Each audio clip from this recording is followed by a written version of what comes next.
नमस्कार, सुदर्शन न्यूज देख रहे हैं आप। मैं आपके साथ आशीष प्रमोद गोस्वामी। समय है जवाब तो चाहिए का, और आज बिना किसी देरी के जवाब तो चाहिए की शुरुआत सबसे पहले मैं दो तस्वीरों के साथ करने जा रहा हूं। मैं चाहूंगा कि वो दो तस्वीरें स्क्रीन पर दिखाई जाएं। देखिए, हिंदुओं को फंसाने की साजिश, एक रहेंगे तो सेफ रहेंगे। अब ये दो तस्वीरें आपको दिखाने के पीछे की वजह क्या है वो सिलसिलेवार आपको समझा देते हैं। पहली तस्वीर जो आप देख रहे हैं अपनी टीवी स्क्रीन पर, यह तस्वीर है कानपुर से आई हमारे पास। दरअसल यहां पर बम धमाका हुआ। अब यह बम धमाका इतनी तेज था कि इसकी गूंज करीब 500 मीटर दूर सुनाई दी। दो स्कूटियों में बम रखे गए थे, यहां पर ब्लास्ट होता है। उसके बाद में एक एक करके तमाम चीजें निकलकर सोशल मीडिया पर सामने आने लगी। हालांकि पुलिस ने तत्काल इस पर एक्शन लिया, तमाम चीजें जो है वो सामने आ गई, और इस घटना की वजह क्या थी ये पुलिस ने बता दी। हालांकि इसके पीछे एक बड़ी साजिश रची जाने लगी, तो हम आपको आगे बताएंगे। और दूसरी तस्वीर, ये मुख्यमंत्री योगी आदित्यनाथ का आज का संबोधन है, और आज भी योगी आदित्यनाथ ने वही बात दोहराई, एक रहेंगे तो भैया सेफ रहेंगे। अब ये दोनों तस्वीरें मौजूदा परिदृश्य में क्यों सार्थक हैं, क्यों चरितार्थ करती हैं पिछली घटनाओं को लेकर, मौजूदा समय की तमाम संभावनाओं को लेकर जो बनने लगी थी कानपुर में, आज हम आपको बताएंगे। ये बहुत महत्वपूर्ण, ताकि आप जो है समझ पाएं कि आखिर पटाखों के ये धमाके जो थे वो कितनी ज्यादा घातक हो सकते थे हम सभी हिंदुओं के लिए। समझना बहुत जरूरी है। पूरा का पूरा मामला मालेगांव से लिंक होता दिख रहा था, लेकिन यह मुमकिन नहीं हो पाया just only because of Yogi Adityanath. इसकी आज हम बात करेंगे। देखिए, उत्तर प्रदेश के कानपुर में बीते 8 अक्टूबर को एक जोरदार धमाके की आवाज आई। इस धमाके में 8 लोग घायल हो गए।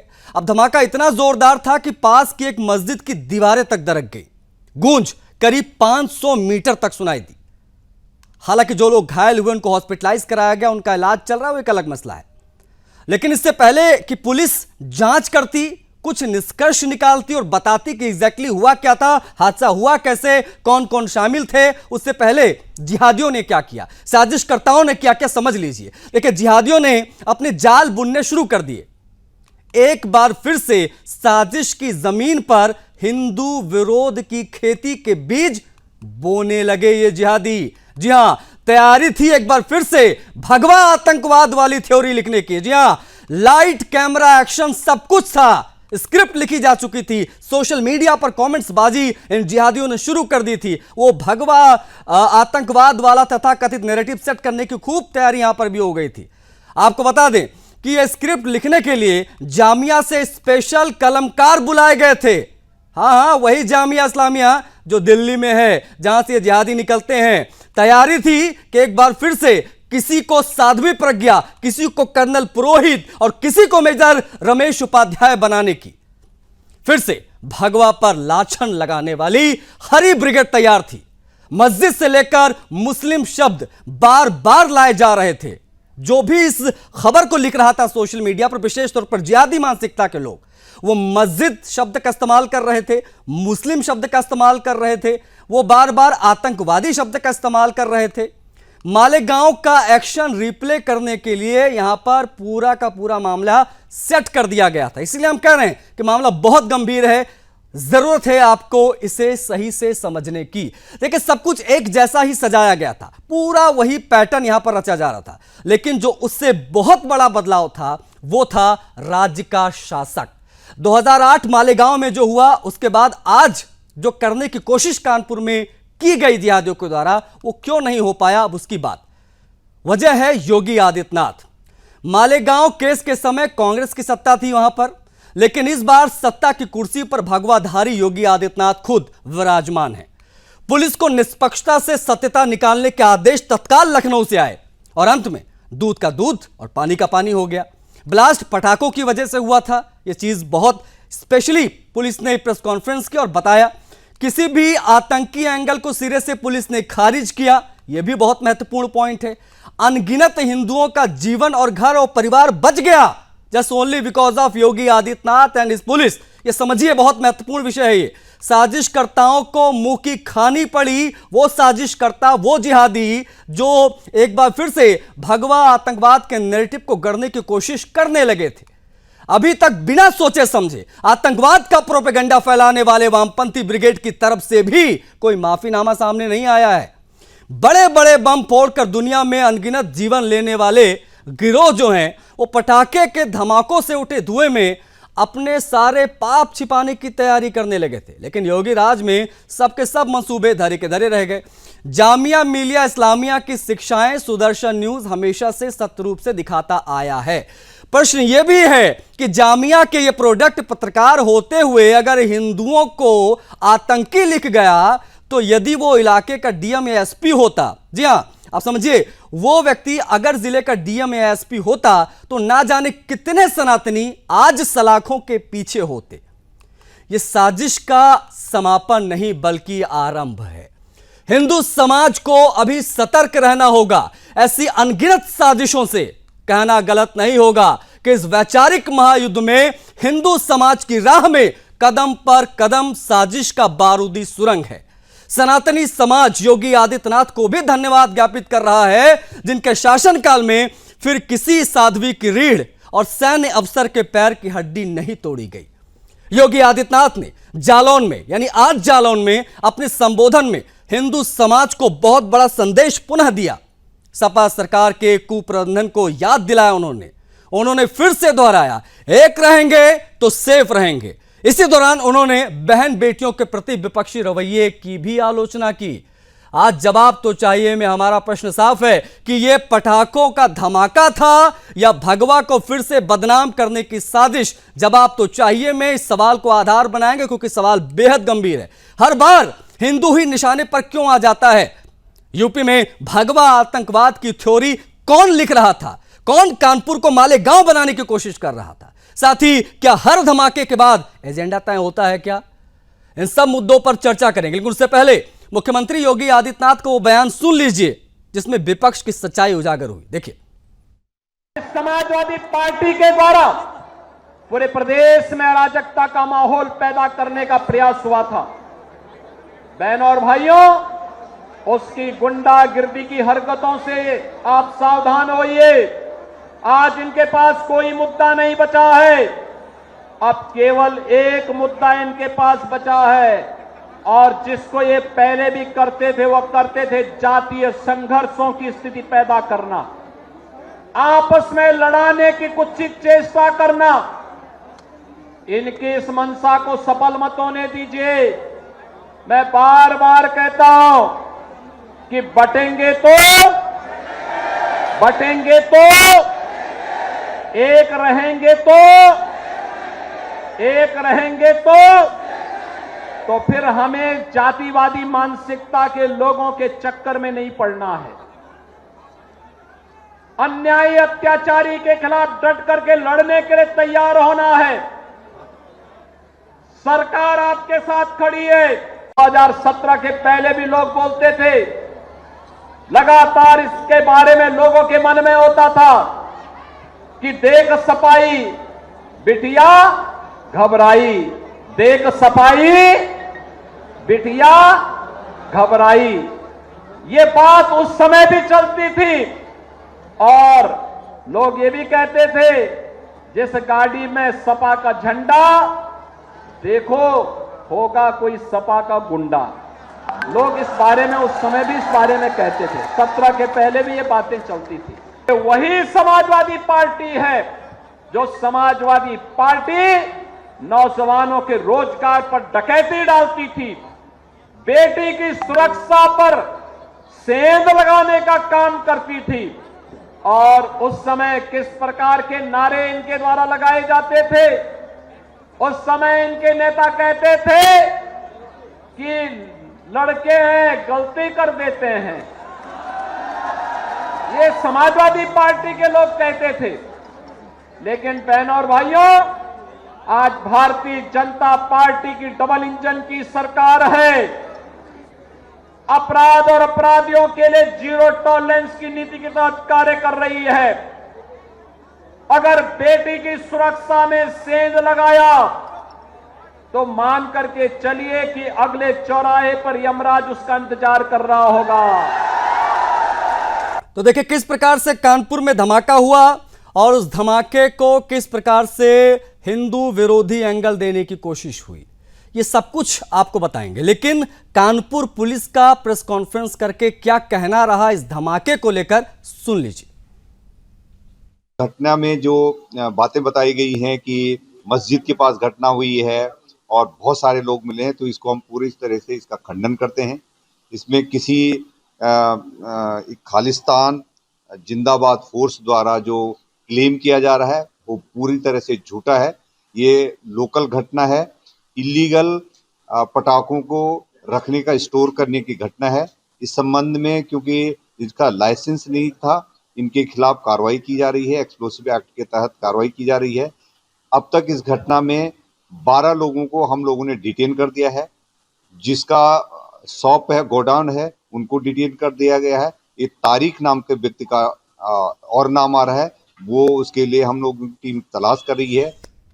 तो ब्लास्ट था बहाना, भगवा था निशाना। मेहमानों से आपका परिचय कराएंगे, फिर चर्चा को आगे बढ़ाएंगे। प्रोफेसर विधु रावल जी हमारे साथ जुड़ गए हैं, प्रवक्ता भारतीय जनता पार्टी के। रावल जी बहुत स्वागत है आपका। अशोक तिवारी समाजवादी पार्टी का पक्ष रखेंगे, प्रवक्ता हैं। अशोक जी आपका भी बहुत स्वागत है। वीरेंद्र भोरिया जी हैं, कांग्रेस पार्टी का पक्ष रखने के लिए आए हैं, प्रवक्ता हैं। वीरेंद्र भोरिया जी आपका भी बहुत स्वागत है। अरुण कृष्णा जी हैं, हिंदू धर्माचार्य। अरुण कृष्णा जी आपका भी बहुत स्वागत है। मौलाना शहाबुद्दीन रजवी हैं, मुस्लिम स्कॉलर, उनसे भी हम बातचीत करने की कोशिश करेंगे, लेकिन शुरुआत में चर्चा की सत्ताधारी दल से आए प्रोफेसर विधु रावल जी के साथ में करना चाहूंगा। विधु रावल जी, सीधा सवाल है, अगर आज योगी आदित्यनाथ जी मुख्यमंत्री नहीं होते, आज अगर योगी सरकार नहीं होती, तो क्या ये मान लिया जाए कि आज भगवा आतंकवाद वाली वो झूठी थ्योरी फिर से हवाओं में गूंज रही होती, जो कानपुर में हुआ, जिस प्रकार से सब कुछ सेट करने की कोशिश की गई मालेगांव की तरह? विधु रावल जी। आशीष जी आपको नमस्कार। कृपया बता दीजिए मुझे, क्या 1-2 मिनट मिलेंगे अपनी बात रखने के लिए? सर ओपनिंग रिमार्क है तो मैं चाहूंगा फिलहाल संक्षेप में अपनी बात रख लीजिएगा, उसके बाद में हम खुलकर इस पर बात करेंगे। ठीक ठीक। देखिए आशीष जी, ये हिंदुस्तान का सौभाग्य है कि हमें उस अन्याय से जो है एक तरह से इस देश की जनता ने पार पा लिया। कांग्रेस पार्टी का हटाना और देश की जनता की अपनी सरकार बनाना, ये अन्याय जो मुगलों के काल से होता रहा, अंग्रेजों के काल तक चलता रहा, वही कांग्रेस पार्टी के शासनकाल या कांग्रेस पार्टी का जो इकोसिस्टम जब राज किया करता था, यही था। हिंदुओं को सेकंड ग्रेड सिटीजन बनाया जाना और उनको जबरदस्ती से अपराधी बनाना, बिना अपराध के उनको अपराधी बनाना, बहुत सारे मामले, क्योंकि आपने कहा बड़े संक्षेप में रखना है। मालेगांव केवल एक विषय है। मालेगांव के अलावा समझौता ब्लास्ट के जो असली जो आरोपी थे, उनको भगाकर पाकिस्तान भेज दिया इन लोगों ने, केवल अपनी एक गलत थ्योरी प्रस्तुत करने के लिए। अजमेर ब्लास्ट एक और जो है इस प्रकार का मामला है। हैदराबाद वाला जो ब्लास्ट है, ये सभी क्या बताते हैं। और फिर जब हमारी सिक्योरिटी फोर्सेस असल आतंकवादियों तक पहुंचती थी, तब क्या होता था? बाटला हाउस एनकाउंटर में सोनिया गांधी पूरी रात रोती रही हैं कि क्यों आतंकवादियों को मार दिया गया। एक चीज और है प्रोफेसर विधु रावल जी, अगर हम इस पूरी घटना को करीब से देखते समझते तो पता चलता कि किस प्रकार से पूरी कहानी गढ़ दी गई। एक अवैध पटाखों की फैक्ट्री में धमाका होता है और वहाँ पर जो नुकसान होता है सो होता है एक सामान्य खबर। इसको जब सोशल मीडिया पर इन जिहादियों ने, इन कट्टरपंथियों ने गढ़ना शुरू किया, तो उसमें कहा गया कि भाई मस्जिद की दीवारें दरक गईं, 1 किलोमीटर दूर तक आवाज़ सुनाई दी। जो उनके शब्द थे उसमें उन्होंने मुस्लिम लिखा, उसमें उन्होंने आतंकवाद लिखा, उसमें उन्होंने एक पूरा नैरेटिव जो है वो गढ़ने की कोशिश की। इसलिए हम इसको हाईलाइट कर रहे हैं। अशोक तिवारी हमारे साथ है, समाजवादी पार्टी के प्रवक्ता। ओपनिंग रिमार्क अशोक तिवारी का लेंगे। अशोक जी, क्यों ना कहा जाए कि आज योगी जी की जगह कोई और मुख्यमंत्री होता या किसी और की सरकार होती तो ये भगवा आतंकवाद वाली थ्योरी गढ़ दी जाती और बहुत ही आसानी से ना जाने कितनी प्रज्ञा ठाकुर, ना जाने कितने जो है कर्नल पुरोहित सामने आ चुके होते। अशोक तिवारी, देखिए, आपके द्वारा कह देना बहुत आसान तरीके से आप कह रहे हैं इस चीज को। कोई भी सरकार होती है, सरकार का काम क्या होता है? सरकार का काम होता है न्याय व्यवस्था और जो कानून व्यवस्था का पालन करना, और वो हर कोई करता है और करना चाहिए। ये घटना हुई क्यों? आखिर इतने पटाखे क्यों एकत्र किए गए? आखिर बगैर लाइसेंस के इतने पटाखों को किसने आने दिया? ये फेलियर है शासन का, शासन फेल है।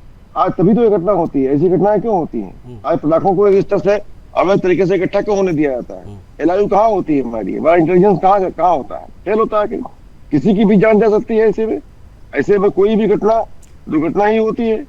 तो ये घटनाएं ना नहीं, हो, इस पर ध्यान वो तो देना एलआईयू का चाहिए। फेलियर है, वो तो स्थानीय प्रशासन का फेलियर है कि अवैध पटाखे की फैक्ट्रियां कैसे संचालित हो रही हैं, उस पर हम किसी और दिन भी बात कर सकते हैं। लेकिन ये जो भगवा आतंकवाद का झूठा नैरेटिव 2008 में रचा गढ़ा गया था, क्या गारंटी नहीं है अशोक तिवारी जी? कितनी गारंटी? नहीं, आप मेरी बात सुनिए ना, नहीं मेरी बात सुनिए, आपने मेरे सवाल का जवाब नहीं दिया, आप उससे कन्नी काट गए, आप उस घटना के बारे में जानकारी देने लग गए। सर आज के विषय पर रहिए, मैं चाहूंगा इस पर आपकी छोटी सी प्रतिक्रिया, उसके बाद में बाकी मेहमानों से ओपनिंग रिमार्क मुझे लेना है। अशोक तिवारी जी जल्दी से। मैं प्रतिक्रिया दे तो रहा हूँ, ये कर्तव्य है प्रशासन का कि उसके दूध का पानी का पानी करे। कोई हो तो गया दूध का दूध पानी का पानी, लेकिन इन कमेंट्स का क्या करें? इन कमेंट्स का क्या करें जो हमारे और आपके बीच में इस वक्त विंडो में चल रही हैं? अरे ये देखिए ना क्या क्या लिखा, दानिश मलिक ने क्या लिखा है, ये अरहान नाराजी ने क्या लिखा है, असलम शेख ने क्या लिखा है, ये क्यों लिखा जा रहा था? हादसे के तुरंत बाद ये सब कैसे होने लगा? इसके बारे में भी जरा दो शब्द बोल दीजिए, मैं वो समझने की कोशिश कर रहा हूं आपसे। कोई अगर गलत लिखता है तो आप जांच करिए, उसके ऊपर एक्शन लीजिए। ये किस लिए सरकार किस लिए होती है? सरकार होती इसीलिए। ठीक है, आप बने रहेगा, ठीक है, आप बने रहेगा। वहां से वीरेंद्र भोरिया, मैं अभी आपसे और बातें करूंगा, अभी आपसे और बातें होंगी, बहुत पुराने बयानों को भी मैं यहाँ उल्लेखित करूंगा, प्लीज बने रहिएगा। हमारे साथ वीरेंद्र भोरिया जी भी, कांग्रेस पार्टी के प्रवक्ता। भोरिया जी, 2008 में सरकार थी आप लोगों की, मालेगांव हुआ, उसके बाद क्या क्या हुआ वो हम सब जानते हैं। इन सब के बीच में जो आरोपी बनाए गए थे, जिनको लेकर झूठा नैरेटिव सेट किया गया था भगवा आतंकवाद का और ना जाने क्या क्या, वो सब कुछ एनआईए कोर्ट में खारिज हो गया, सब इबाजत बरी हो गए। लेकिन कानपुर में उसी प्रकार की घटना घटने वाली थी, लेकिन पुलिस ने समय रहते चीजों को कंट्रोल कर लिया और बता दिया कि एग्जैक्टली वहां हुआ क्या था। प्रतिक्रिया लेना चाहूंगा आपका, वीरेंद्र भोरिया जी। नमस्कार आशीष जी। नमस्कार और सभी साथियों को नमस्कार। देखिए, मैं एक बात इसमें बोलना चाहता हूं कि मालेगांव की घटना के साथ इसका कोई संबंध या इसको उसके साथ जोड़ के देखा ही नहीं जा सकता, क्योंकि वो बिल्कुल एक अलग घटना थी जिसमें कोर्ट ने संज्ञान लिया और उसके बाद जो भी उसके ऊपर कानूनी प्रक्रिया चली, जिसके तहत बाद में बरी हो गए, बहुत अच्छी बात है। और जहां तक रही बात ये जो आप कह रहे हैं कि सोशल मीडिया के ऊपर इस टाइप के देखिए ना, आप अगर अभी आप देखने में सक्षम हो वीरेंद्र भोरिया जी, तो प्लीज स्क्रीन एक बार देखिए, हम लोग लगातार चला रहे हैं। जैसे ये खबर आई, बाकायदा कुछ तो टीवी चैनल ऐसे हैं, रिनोन टीवी चैनल्स हैं जो सिर्फ और सिर्फ इस प्रकार की खबरें दिखाने के लिए जाने जाते हैं, उनका मैं नाम यहाँ नहीं ले सकता। उन्होंने बाकायदा अपनी वेबसाइट्स पर लिखा कि आतंकवादी घटना है, मस्जिद को नुकसान हुआ है। उसके बाद में उसमें कमेंट्स आने शुरू हो गए जिहादियों के, और जिहादी क्या क्या कमेंट कर रहे हैं आप, मैं चाहूँगा एक बार बीच में स्क्रीन पर वो भी चलाते रहें ताकि दर्शक हैं वो भी देखते रहें और जो हमारे प्रवक्ता हैं जो नहीं देख पाए हैं वो भी देखते रहें कि आखिर किस प्रकार के कॉमेंट किए जा रहे थे। वीरेंद्र भोरिया जी, इस कॉमेंट्स की क्या आवश्यकता थी? ये नैरेटिव सेट करने की कोशिश क्यों की गई, मैं उस पर आना चाह रहा हूँ। इसलिए मैं कह रहा हूँ कि आज अगर योगी आदित्यनाथ की सरकार नहीं होती, पुलिस इतनी ज्यादा एक्टिव नहीं होती, तो इस पटाखों के बम धमाकों को तुरंत भगवा आतंकवाद से जोड़ देते। इसकी बात कर रहा हूं मैं भोरिया जी। सर, मैं आपकी बात से सहमत हूं, लेकिन जब सरकार का नियंत्रण हर जगह पे है तो ये सोशल मीडिया के ऊपर सरकार का नियंत्रण क्यों नहीं है? मैं इस पर जवाब दूंगा। सुनिए मेरी बात, पहले मैं जवाब दे दूं। इस प्रकार के अगर मैसेज किसी भी प्लेटफॉर्म से, किसी भी और नेटवर्क के थ्रू आए हैं तो सबको उठा के गिरफ्तार करना चाहिए, उनके खिलाफ सख्त कार्रवाई करनी चाहिए, क्योंकि देश में अराजकता का माहौल तो कोई भी पसंद नहीं करेगा ना, चाहे वो कोई भी पार्टी है, कोई भी नहीं चाहेगी कि देश में ऐसा कोई समाज बने जो एक दूसरे से घृणा की दृष्टि से एक दूसरे को देखे। तो इस प्रकार के अगर कुछ लोग हर उसमें होते हैं, अगर कुछ लोग इस प्रकार के मैसेज कर रहे हैं तो सरकार को चाहिए कि तुरंत उनके ऊपर संज्ञान लेते हुए उनके खिलाफ कानूनी कार्रवाई करें और कड़ी कार्रवाई करें। ठीक है, आप प्लीज बने रहिएगा। हमारे साथ मौलाना शहाबुद्दीन है, उनसे भी प्रतिक्रिया लेंगे। उसके बाद में अरुण कृष्णा जी, हिंदू धर्माचार्य, उनसे भी बातचीत करूंगा। मौलाना शहाबुद्दीन, जब भी इस प्रकार का कोई धमाका होता है जिसमें कोई आतंकवादी संगठन आगे नहीं आता है, जिम्मेदारी नहीं लेता है, उसको तुरंत भगवा आतंकवाद, आरएसएस ने धमाका किया या फलाना ढिमकाना, इस प्रकार की चीजें जो है वो सोशल मीडिया पर लिखी जाने लगती हैं। इसके पीछे की मुख्य वजह, बतौर एक मुस्लिम स्कॉलर आप किस प्रकार से देखते हैं, क्यों बार बार हिंदू संस्कृति पर वैचारिक हमला होता है इस प्रकार के धमाकों में? मौलाना शहाबुद्दीन जी। मोहतरम, जो भी घटना हुई कानपुर में काबिल अफसोस है और इस तरह की घटनाएं नहीं होना चाहिए। और जिस तरह आपने बताया कि इसमें भगवा आतंकवाद या आरएसएस को टारगेट करना या किसी और हिंदू संगठन को टारगेट करना, तो कुछ मैं समझता हूँ कि कुछ कट्टरपंथी संगठन जरूर भारत में हैं जो इस तरह की सोच रखते हैं और इस तरह की खलफशार पहुंचाना चाहते हैं। मगर उत्तर प्रदेश में लॉ एंड ऑर्डर काफी मजबूत है और यहाँ पर इस तरह की कोई घटना नहीं हो सकती। हर जगह हर शहर में चाको चौबंद पुलिस रहती है और कहीं कहीं इस तरह की घटनाएं हो जाती हैं तो उस पर कंट्रोल का बहुत जल्दी कर लिया जाता है। ये एक अच्छी बात है और एक अच्छा पहलू है। मगर भारत में न भगवे हिंद हो सकता है न गजवे हिंद हो सकता है। भारत तो एक जमहूरी मुल्क है और जमहूरी निजाम के तहत चलता है और इसी तहत जो है ऐसे ही चलता रहेगा।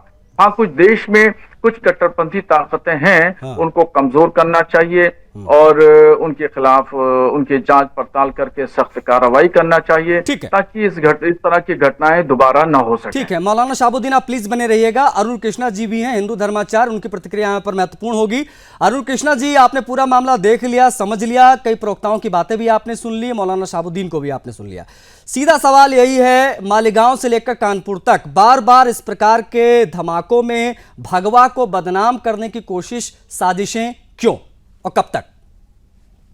अधर्म को जो मूक बनकर यूं निहारे जाएंगे, कर्ण हो, द्रोण हो या भीष्म, सभी मारे जाएंगे।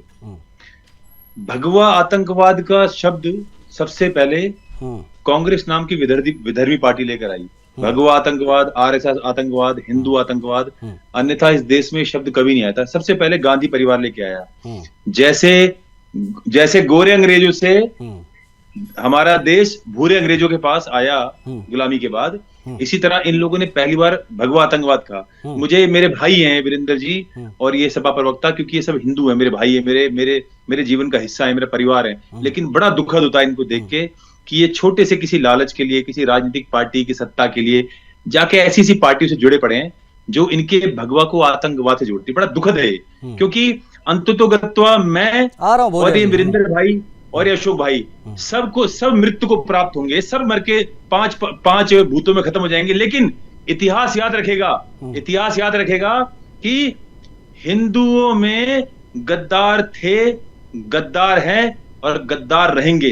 केवल अपने छोटी सी राजनीतिक लोलुपता, कहीं पर कोई छोटी सी कुर्सी, कहीं छोटी सी प्रवक्ता की कुर्सी, कहीं इस तरह के छोटे छोटे लाभों के बिकता आया। बड़ा दुखद है।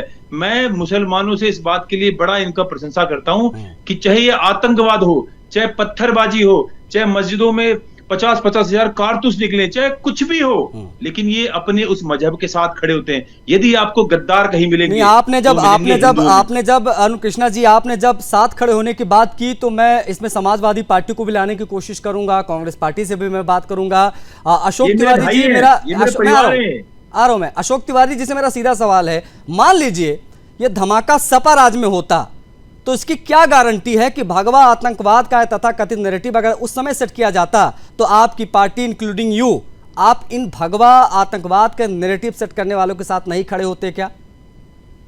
अशोक जी, क्या बात करते हैं सर, आप मेरे से सवाल कर रहे हैं इस तरह का, जबकि आपका चैनल अच्छी तरह जानता है कि मेरा या मेरी पार्टी का क्या विचार है। नहीं, आपकी पार्टी का देखिए, आपके विचार तो मैं कहीं हद तक जानता हूं, लेकिन आपकी पार्टी के विचार को भी जानता हूं। अरे आपकी पार्टी तो बदनाम है हिंदुओं के खिलाफ काम करने के लिए।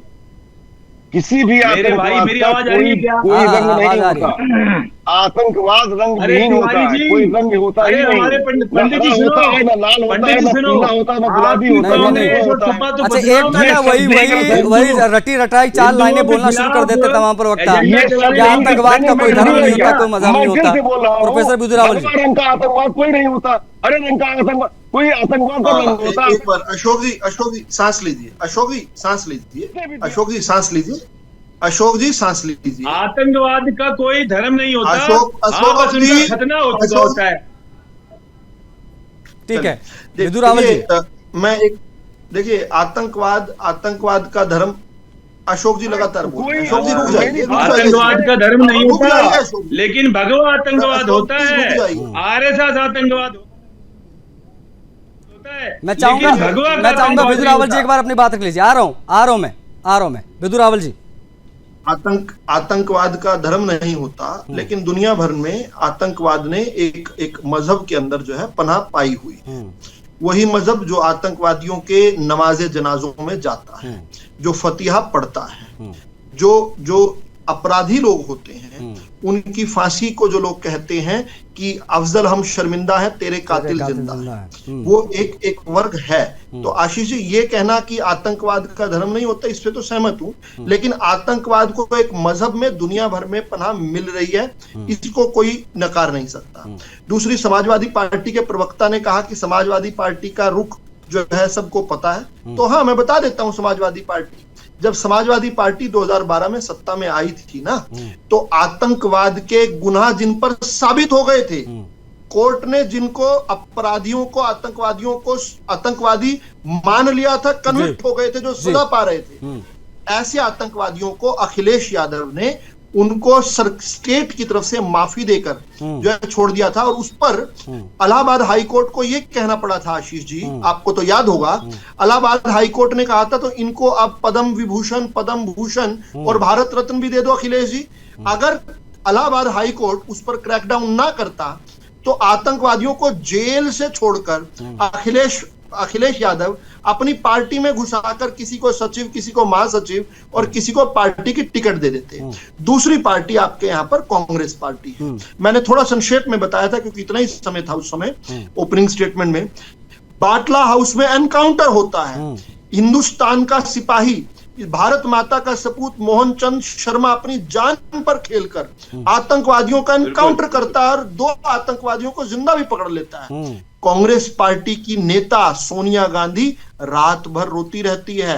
ये विदुरावल नहीं कह रहा है, कांग्रेस पार्टी के वरिष्ठ नेता सलमान खुर्शीद सोनिया गांधी की मौजूदगी में आजमगढ़ में बता रहे थे जी, पूरी रात सोनिया गांधी रोती रही, पूरी रात रोती रही। आशीष जी, मैं बात पूरी करूं। एक चीज ये भी है प्रोफेसर विदुरावल जी, जब बात भगवा आतंकवाद की आती है या हिंदुओं को आतंकवाद से जोड़ने की आती है, तो ये चीजें बहुत समझ जानी चाहिए लोगों को, और ये चीजें सर्वव्यापी भी है कि भगवा आतंकवाद शब्द को जन्म कांग्रेस पार्टी ने ही दिया था। इस पर मैं वीरेंद्र भोरिया से बात करूंगा, आपको उठाए गए पॉइंट से भी मैं समझने की कोशिश करूंगा कि वीरेंद्र भोरिया जी के क्या राय है आज के समय में। ने जब साफ कह दिया कि धमाका अवैध पटाखा फैक्ट्री की वजह से हुआ था, सीपी ने प्रेस कॉन्फ्रेंस करके पूरी जानकारी दे दी, बावजूद इसके जो सोशल मीडिया पर जिहादी तत्व हैं वो लगे रहे, भगवा को बदनाम करने की कोशिश करते रहे।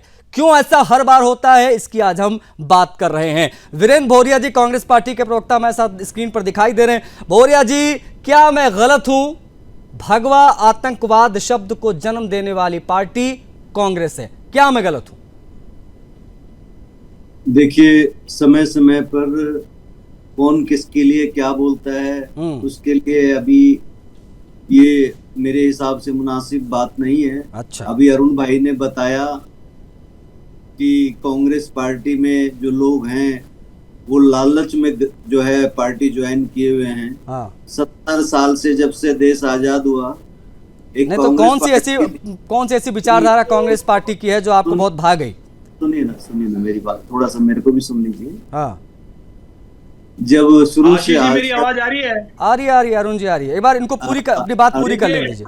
हाँ, मैं अपनी बात बोलूंगा, मैं एक बात बोलूंगा, अपनी बात मैं पूरी कर लूं। एक बार आप बोलिएगा, मैंने आपकी बात के साथ देखिए, हम आप मेरी एक बात बोलने दीजिए, फिर आप बोलिएगा। मैं आपको रोक नहीं रहा, मैं आपको टोक नहीं रहा। जल्दी से, जल्दी से, 1 मिनट बोरिया जी, 1 मिनट, अरुण जी जल्दी से। हाँ, वीरेंद्र जी की भाषा देखिए। कहते हैं अरुण भाई, ये हाल है इनका, धर्मगुरु से बात करने का ये सभ्यता है इनकी, बस इतना कह रहा था। इसीलिए कहता हूँ कांग्रेस में ज्वाइन करो, कांग्रेस ज्वाइन करोगे तो दिमाग पागल हो जाएगा आपका। सुनिए, माफी चाहता हूँ उसके लिए। मैंने आचार्य जी भी कहा, उसके बाद मुझे अपनी गलती का एहसास हुआ। ठीक है, चलिए, मैं सिर्फ ये बोलना चाहता हूँ कि चैनल के ऊपर बैठ के किसी को ये कहना कि गद्दार हैं, ये देशद्रोही हैं, ये कोई चैनल पे बोलने वाली। मैंने आपसे बड़ा, भोरिया जी बड़े आप सुलझे हुए प्रवक्ता हैं, मेरा बड़ा साधारण सा सवाल है। 1 मिनट अरुण जी, 1 मिनट, एक सेकंड, मेरा सीधा सा सवाल, बड़ा सिंपल सा सवाल है वीरेंद्र भोरिया जी से, अशोक तिवारी जी से और मौलाना शहाबुद्दीन जी से। सेम सवाल तीनों से है और मैं एक एक करके इसी पर तीनों की टिप्पणी लेना चाहूंगा और इस पर क्लियर कट मुझे जवाब चाहिए होगा। मेरा सीधा सवाल यही है कि हिंदू समाज को आतंकवाद से जोड़ने की कोशिश सबसे पहले किसने की, क्यों की, कब की? सबसे पहले वीरेंद्र भोरिया जी। हिंदू समाज को कभी भी कांग्रेस पार्टी ने, मैंने पिछले अपने डिबेट के टाइम पर भी ये बात कही थी कि हिंदू कांग्रेस ऐसा नहीं है कि वो हिंदू नहीं है, सनातन नहीं है, सनातनी नहीं है। आप ये जो कांग्रेस के ऊपर एक अपनी बात को चिपकाते हैं कि भाई ये हिंदू। अरे मैं क्या चिपकाता हूँ भाई, मुझे तो साल 2008 से 9 का पूरा साल याद आता है। क्या बातें कर रहे हो, क्या बातें कर रहे हैं बोरिया जी? ठीक है, आप मैं समझ गया आप नहीं बोल पाएंगे, आपकी बाध्यता है। नहीं, आप भाई कैसे बोल जाएंगे भगवा आतंकवाद को जन्म हमने दिया था? आप ये कैसे बोल पाएंगे कि हिंदू समाज को आतंकवाद से जोड़ने का काम कांग्रेस ने किया था? आप ये नहीं बोल पाएंगे, आपकी मजबूरियां हम समझते हैं। नहीं, आप प्लीज बने रहिएगा। यही सवाल मेरा अशोक तिवारी जी से भी है।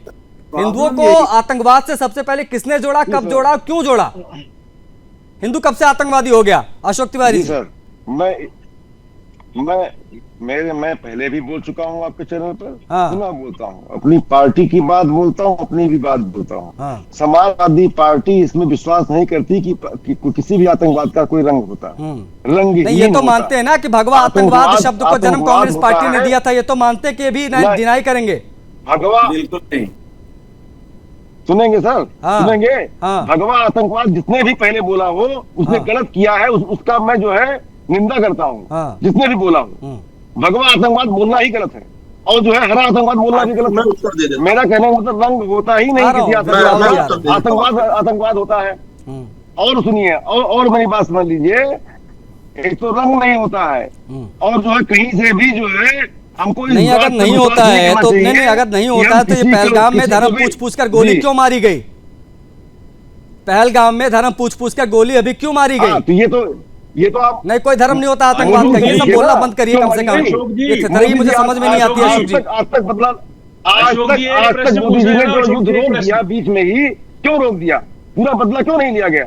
आखिर हम तो चाहते थे फिर आप वहां पहुंच गए। अरे मैं मानसिकता पर बात कर रहा हूं, मैं उस इस मुस्लिम तुष्टीकरण वाली पॉलिटिक्स की बात कर रहा हूं। उस पर आप ना बोलते हुए कहां पहुंच जाते हैं अपने बचाव करते हुए। एनीवेज, हमारे साथ मौलाना शहाबुद्दीन भी है। कोई भी किसी भी धर्म सभी धर्म अच्छे होते हैं। कोई भी धर्म का आदमी कोई भी गलत करता है, वो गलत व्यक्ति गलत होता है, धर्म गलत नहीं होता। व्यक्ति गलत होता है, चाहे हिंदू हो या मुस्लिम हो या सिख हो या ईसाई हो। जो भी व्यक्ति गलत करता है उसको दंड देना चाहिए उस व्यक्ति को। ये बड़ा आसान तरीका बचकर निकल जाने का। मैं आ रहा हूँ विदुराज जी, आपने बात रखिएगा। मौलाना शहाबुद्दीन, मैं आपसे समझना चाह रहा हूँ। हमारी आस्था है, नहीं, कोई भी धर्म गलत नहीं होता है। ठीक है, मैं सीधा सवाल मेरा मौलाना शहाबुद्दीन रिजवी से अगला। मौलाना शहाबुद्दीन रिजवी, आप भी इस बात की बड़ी वकालत करते हैं कि भाई ये आतंकवाद का कोई धर्म नहीं होता। अगर वाकई में आतंकवाद का कोई धर्म नहीं होता तो पहलगाम में धर्म पूछ कर गोली क्यों मारी गई? एक सवाल ये भी। साथ में ये भगवा आतंकवाद का नैरेटिव कब, किसने, क्यों गढ़ा था, मैं यही आपसे भी समझना चाहूंगा। देखिए मोहतरम, आतंकवाद का कोई मजहब नहीं होता। ये एक बीमारी है। और आतंकवाद को हिंदू मजहब से जोड़ के देखना भी गलत है, और आतंकवाद को इस्लाम मजहब से देखना नहीं। तो ये अभी जब पुलिस ने साफ कह दिया था कि धमाका पटाखों की वजह से हुआ, तो उसके बावजूद ये सोशल मीडिया पर या कुछ पोर्टल के द्वारा ये लगातार ये क्यों लिखा गया?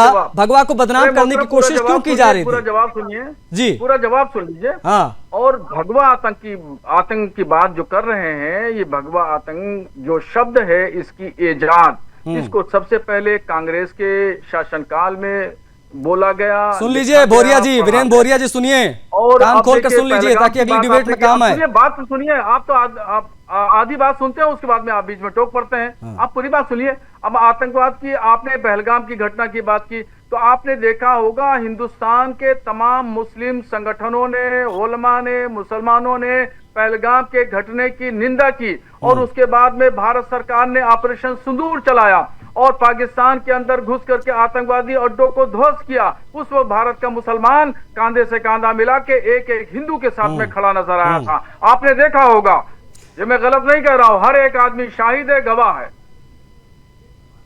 नहीं, ये जमीयत उलेमाओं का क्या करें, इनका क्या करें? हजारों आतंकवादियों के लिए लड़ रहे हैं। जिहादी मानसिकता वाले लोगों को बचाने के लिए पूरा मुस्लिम समाज ढाल बनकर खड़ा हो जाता है। इस पर कुछ कहेंगे कि नहीं कहेंगे? हाँ, कहेंगे, बिल्कुल। जमीयत उलमा जो लड़ रही है, वो एक कानूनी प्रक्रिया है। अच्छा। और कोर्ट का वो सिस्टम है, निजाम है, कानूनी निजाम है। कानूनी निजाम के तहत में कोई जो जेल जाता है, उसकी अपील लगाई जाती है। जज जमानत समझता है देने के लिए तो जमानत देता है, और नहीं समझता है तो जेल भेज देता है। तो ये कानूनी प्रक्रिया है, सिस्टम है। हर एक शख्स को आजादी हासिल है कि वो कोर्ट में जाए, अपील करे, और वहां हार गया तो दूसरी जगह अपील करे, तीसरी जगह अपील करे, चौथी जगह अपील करे। कुछ कहना चाह रहे हैं? के तहत आदमी काम करता है, ऐसे ही जमीयत उलमा भी काम कर रही है। विदु रावल जी देखिए, बहुत बहुत आसान है इन लोगों को एक्सपोज करना, बहुत ज्यादा मेहनत नहीं लगती है। मैं इनसे सीधा सीधा पूछता हूं कि आतंकवादी था या नहीं था। बुरहान वानी आतंकवादी था मौलाना साहब? मौलाना साहब, बुरहान वानी आतंकवादी था? अफजल गुरु आतंकवादी था? हाँ था। ओसामा बिन लादेन आतंकवादी है? था। अच्छा, जाकिर नायक आतंकवादियों बीच में नहीं, बस इतना ही, हाँ नहीं पूछना है, हाँ नहीं पूछना है, बस रुक जाओ। नहीं, अब बचाओ ना, अब डिस्क्लेमर ना डालो ना, आपने बता दिया। कहता रहा हूँ, आपकी बात तस्दीक कर रहा हूँ, आपको नाम याद नहीं आ रहा, अब डिस्क्लेमर क्यों डाल रहे हैं, कैविएट क्यों डाल रहे हैं? अरे कैविएट क्यों डाल रहे हैं? आपने कह दिया, हमने मान लिया, आपने क्या अब ये जो है बचाव करेंगे क्या? जो कह दिया लड़ रहे हैं हिंदू, हाँ बस, हाँ में बात खत्म हो गई, हाँ में खत्म हो गई। आसाम में जो लड़ाई लड़ रहे हैं, बोडोलैंड की लड़ाई लड़ रहे हैं, हिंदू लड़ाई लड़ रहे हैं, अरे भाई क्या कहेंगे? रुक जाओ। और जो नक्सली छत्तीसगढ़ में लड़ाई लड़ रहे हैं वो भी हिंदू हैं, मौलाना कहेंगे? साहब, ये आपकी जो श्रीलंका में लड़ाई लड़ रहे हैं, आपने हाँ कर दिया था, आपका जवाब पूरा हो गया था। कहेंगे आप? हाँ में जो बर्मा में लड़ाई लड़ रहे हैं, ये केवी बड़ा महत्वपूर्ण पहलू है, तमाम दर्शकों को भी सुनना चाहिए। नहीं, एक मिनट, मौलाना शहाबुद्दीन रिजवी बार बार ये कह रहे हैं कि आतंकवाद का कोई धर्म नहीं होता। ये हमारे साथ वीरेंद्र भोरिया जी है, वो भी यही कह रहे हैं, अशोक तिवारी जी वही कह रहे हैं। लेकिन मुझे समझ में नहीं आता है, आप भगवा आतंकवाद की थ्योरी कांग्रेस पार्टी दे देती, लेकिन मैंने आज तक कभी नहीं सुना कि हर हर महादेव बोल के किसी ने बम धमाका कर दिया हो। अल्लाह अकबर बोल के जरूर धमाके होते हैं। अब अल्लाह अकबर मुझे नहीं लगता कि ये मुसलमानों के अलावा कोई और बोलेगा। मौलाना शहाबुद्दीन, मैंने पहले कहा कि इस्लाम मजहब को या हिंदू मजहब को या किसी भी मजहब को, स्थिति ये है कि अभी अगर 50-60 लोग किसी चौराहे पे खड़े हैं, नहीं, स्थिति ये है कि 50-60 लोग अगर अभी किसी चौराहे पे खड़े हैं और मैं ले जाकर एक बस्ता या बैग फेंक के चिल्ला दूं अल्लाह अकबर, तो सब 9-11 हो जाएंगे डर के मारे।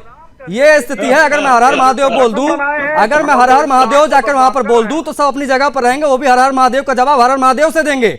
लेकिन अगर मैं अल्लाह अकबर बैग फेंक दूं, सब गायब हो जाएंगे। ये तो स्थिति है मौलाना शहाबुद्दीन। इससे कब तक बचेंगे आप लोग? कब तक बचाएंगे? कब तक ढाल बनकर खड़े रहेंगे इस प्रकार के लोगों को जो पूरे इस्लाम की ऐसी तैसी करने में लगे हैं? इस्लाम के नाम पे संगठन बना लिए। आशीष जी, मुझे अवसर दीजिए बताने का, बात करने का। गलत है। एक बात शुरू की थी, कृपया करके उसको पूरी करने दीजिए। आशीष जी, मुझे अवसर दीजिए बात रखने का। ठीक है, अरुण कृष्णा जी अपनी बात आप रख लीजिए, फिर प्रोफेसर विदु रावल। अरुण कृष्णा जी, दो प्रश्न। ये तो मौलाना जी बैठे हैं, इनको तो सारा ज्ञान कुरान का है। 2 प्रश्न केवल। एक तो ये सपाई जो हमारे भाई हैं, इन्होंने कहा आतंकवाद का कोई धर्म नहीं होता। हो तो जरा बता दीजिए, पूरी दुनिया में सारे आतंकवादी संगठन किसके नाम से बने हैं? एक आतंकवादी संगठन बता दीजिए, जो राणा प्रताप आतंकवादी संगठन हो, शिवाजी आतंकवादी संगठन हो, एक बता दीजिए बस। कितने आतंकवादी संगठन किस नाम से बता दीजिए। दूसरी बात, इन्होंने छत्तीसगढ़ की बात करी मौलाना जी ने कि छत्तीसगढ़ में वो उग्रवादी हैं। वो केवल अपने क्षेत्रवाद के लिए लड़ रहे हैं। दुनिया में केवल इस्लाम है जो केवल मजहब के नाम पे लोगों को मारता है। और एक बात, प्रश्न जो मेरा है, ये जो हमारे कांग्रेस के प्रवक्ता मेरे भाई हैं, और वो तो कुछ बोल ही नहीं रहे। भोरिया जी तो कुछ बोले ही नहीं, ऐसा लगा जैसे फंस गए कहां आकर। हाँ, एक प्रश्न पूछूंगा मौलाना जी से कि जो ये वीरेंद्र जी बैठे हैं और जो तिवारी जी बैठे हैं, ये दोनों मूर्ति पूजक हैं।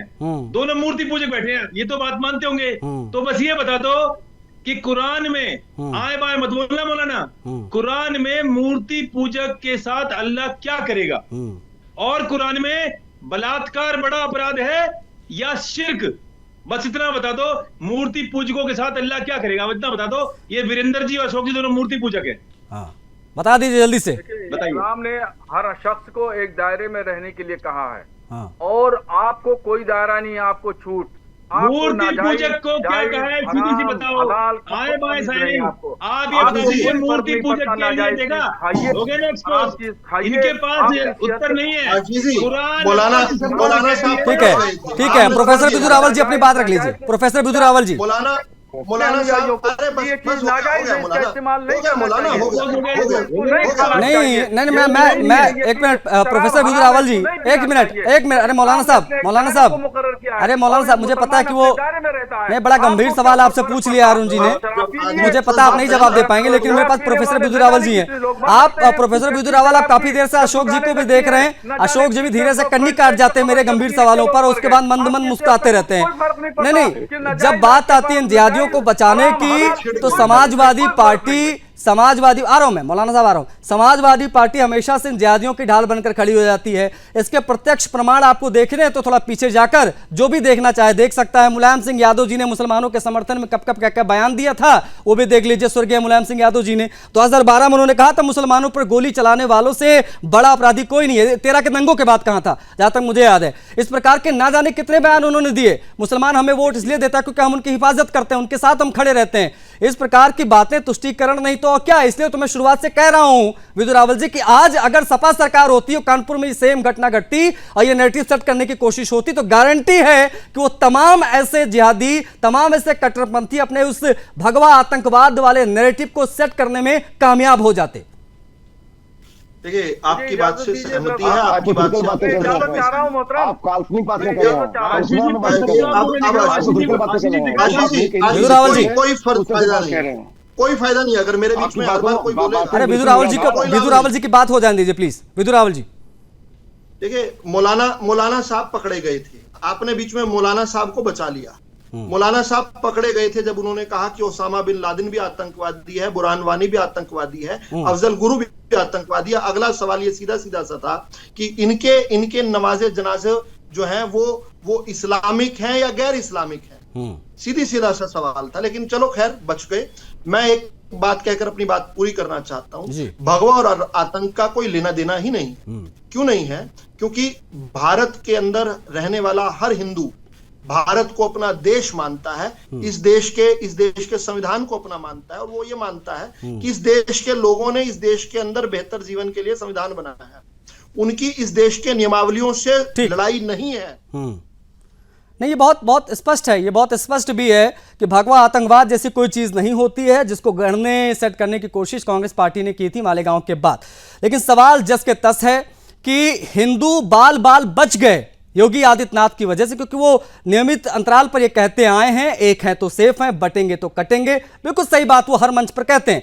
शायद इसी वजह से हिंदू जागरूक भी है, पुलिस ने मुस्तैदी भी दिखाई और पूरे मामले का दूध पानी का पानी कर दिया। लेकिन सवाल जस के तस खड़ा कि अगर उत्तर प्रदेश में कांग्रेस सपा की सरकार होती तो ये जो नैरेटिव सेट करने की कोशिश भगवा आतंकवाद की मालेगांव वाली कानपुर में हो रही थी वो कामयाब हो जाती। ये कहना यहां पर बिल्कुल भी गलत नहीं। इस चर्चा में मेरे साथ इतना है, मुझे आज्ञा दीजिए। जय Hind. This program is associate sponsored by Goldie Masale. Goldie Masale